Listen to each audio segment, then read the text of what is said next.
معرفی وید چک یا چک باطل شده و هولد شدن چک در بانک. وید چک چیست؟ یک برگه چک باطل شده است که اطلاعات حساب بانکی جهت واریز را در اختیار شخص قرار می‌دهد. این اطلاعات را می‌توان از طریق بانک‌ها دریافت کرد که به آن فرم دیرکت دیپازیت گفته می‌شود. از طریق اینترنت بانک می‌توان این فرم را دانلود کرد و یا به طور مستقیم با مراجعه به بانک مورد نظر اطلاعات را دریافت کرد. در سیستم بانکی کانادا اطلاعات درست در قسمت پایین چک نوشته می شود.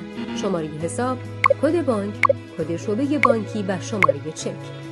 در کانادا 6 بانک اصلی وجود دارد که عبارتند از رویال بانک آف کانادا، RBC، تورنتو دومینین بانک، TD، بانک آف مونترال، BMO، بانک آف نووا اسکوشیا، اسکوشیا، Canadian Imperial Bank of Commerce، CIBC، The National Bank.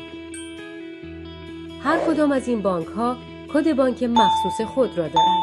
RBC 203، TD 204، BMO 201، CIBC 010، اسکوشیا 202، National Bank 206.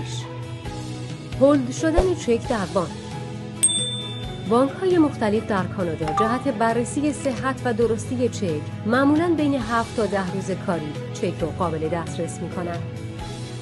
میزان در دسترس و قابل استفاده بودن چک در بانک‌های مختلف متفاوته و بسته به قانون هر بانک می‌باشد. به طور مثال در بانک‌های CIBC، اسکوشیا و TD 5 روز کاری، در بانک‌های BMO 7 روز کاری و در بانک‌های RBC 3 تا 5 روز کاری. بنابراین بهتر از جهت قابل دسترس بودن چک ها زمانی را در نظر بگیریم و اقدام به خرید آن از طریق صرافی نماییم. برای آشنایی بیشتر با اصطلاحاتی که در این انیمیشن استفاده شده حتما به وبسایت ما مراجعه کنید.